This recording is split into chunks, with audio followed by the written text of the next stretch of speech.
Hello नमस्ते र आज चाहिँ तपाईँहरूलाई चाहिँ म यो चिज चाहिँ कतिको हाम्रो शरीरको कतिवटा रोगको चाहिँ दबाई हो भनेर म तपाईँहरूलाई लिएर आएको छु है। एकदमै इम्पोर्टेन्ट भिडियो छ यो चाहिँ तपाईँहरूले चाहिँ एकदमै स्किप नगरी हेर्नुहोस् होला है त। तपाईँहरूलाई यो चाहिँ यस्तो कायदाको चिज हो यो हाम्रोतिर चाहिँ यसलाई हामी घिरौला भन्छौँ है, घिरौलाको जालो भन्छौँ।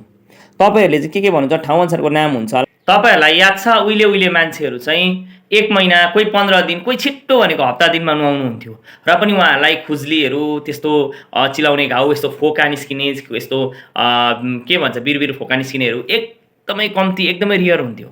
आज हामी दामी दामी सेन्टहरू साबुनहरू युज गर्छौँ दामी दामी होइन, अनि बडीमा बडी लोसनहरू युज गर्छौँ, अनि सम्पूर्ण पाउडरहरू युज गर्छौँ, दुनियाँ गर्छौँ। नुहाउनु पनि दिनमा कोही बेला दुईपल्ट नुहाउँछौँ, कोही बेला दिनमा एकपल्ट, कोही बेला ननुहाएको पनि 2 दिनमा एकपल्ट नुहाउँछौँ। र पनि हामीलाई किन दुनियाँभरको यो चिलाउने घाउहरूले सताउँछ? हस्पिटल गयो, दबाई खायो, खाउन्जेल जाती हुन्छ होइन, लगाउन्जेल जाती हुन्छ, फेरि 1-2 दिनमा बद्लिन्छ। धेरैलाई यस्तो प्रब्लम छ प्राइभेट पार्टतिर कसैको कसैको कतातिर होइन। त्यसरी खुज्लीहरू एकदमै चिलाउने, यसरी कनायो खर्खर खर्खर कनायो, यो पाप्रा जस्तो निस्किन्छ है, कसैलाई कसैलाई मसिनो मसिनो घाउहरू चिचिक गर्छ, फेरि त्यो उयो हुन्छ। त्यसको चाहिँ यो चाहिँ एकदमै रामबाण इलाज हो त्यसको यो चिज चाहिँ एकदमै राम्रो इलाज हो र तपाईँहरूलाई आज मैले लिएर आएको छु।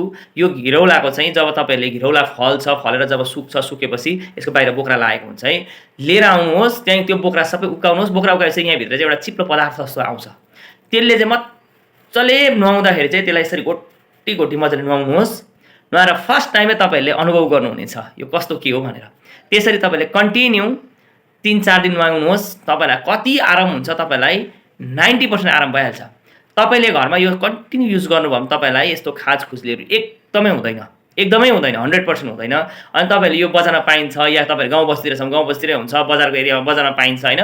लिएर आउनुहोस्, ल्याएर राख्नुहोस्, 5-7 वटा राख्नुहोस्। वर्षभरि हामी अरू अहिले जालहरू दुनियाँभरको के अरे यसको जालहरू चलाउँछौँ, के अरे यो नहरको जालहरू चलाउँछौँ। त्यस्तो भन्दा चाहिँ यो एकदमै राम्रो। उहिलेको मान्छेले यो चलाउनुहुन्थ्यो र यस्तो बिमारीहरूबाट मुक्ति थियो यो चिलाउनेहरू पनि। र तपाईँहरूलाई मैले यो आज जानकारी दिएको छु। यो भिडियो धेरैसम्म पुऱ्याइदिनुहोस् ल। मैले किनभने बेसी बोलेँ भनेर आज मैले सर्टकटमा बनाएको छु, धेरैसम्म पुऱ्याइदिनुहोस् होला। यो एकदमै राम्रो छ, यो तपाईँहरूको खाज खुज्लीहरूको लागि तपाईँले युज गर्नुहोस्। एकदम ल्याएर पानी के अरे तातो नुहाउँदाखेरि यसो नुहाउनुहोस्, तातो चिसो जेले नुहाउनुहुन्छ, अनि यसले मजाले यसको यो बाहिरको पदार्थ चाहिँ जिउमा लगाएर मार्नुहोस्। त्यहाँदेखि मजाले माडिसकेपछि फेरि पखाल्नुहोस्। पखालेपछि तपाईँले साबुन लाउनुहोस्। खुज्ली चिलाउने घाउ चाहिँ चट्टै हुन्छ है त तपाईँलाई। हस् त, यो भिडियो कस्तो के लाग्यो सम्पूर्णसम्म पुऱ्याइदिनुहोस् होला। बाई।